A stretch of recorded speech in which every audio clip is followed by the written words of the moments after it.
Number 6, Paul Sweeney. Thank you, Presiding Officer. To ask the First Minister what progress the Government has made in ending the use of hotels as temporary accommodation for children and families. First Minister.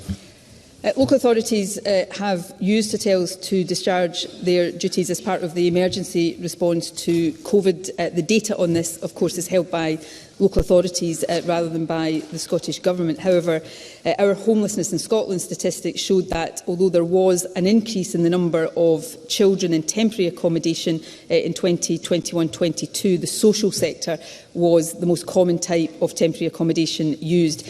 20 local authorities have reduced the number of households living in temporary accommodation when compared to 2021, and 10 of these have reduced the number of children in temporary accommodation.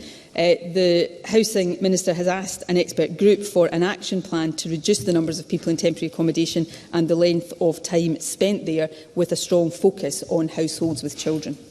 Paul Sweeney.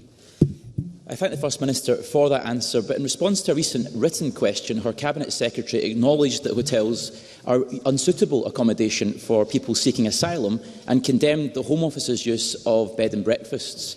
However, I understand that lone children who may be seeking asylum and are in the care of Scottish local authorities and not the Home Office are also being placed in unregulated hotel accommodation amongst adult members of the wider homeless population and without cooking or laundry facilities.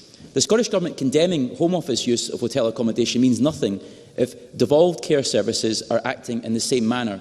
So can the First Minister advise what steps this working group are taking to urgently relocate these lone children to supported accommodation, and can she make a commitment that no further children who are alone will be placed at risk in these unregulated hotels? First Minister.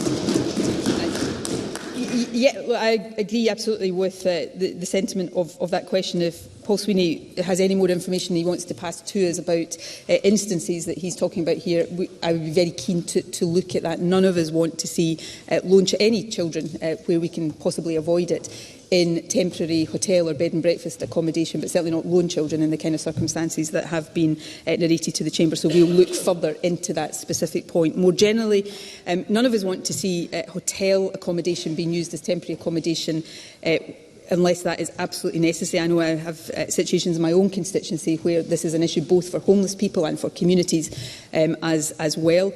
But there have been demands on local authorities, particularly during COVID. It should be stressed, though, that most temporary accommodation is in the social sector. And as I said, many local authorities are now seeing a reduction in that. But there is much work to do here, which is why we are investing in more affordable housing, investing more in homelessness services, prioritising the housing first model.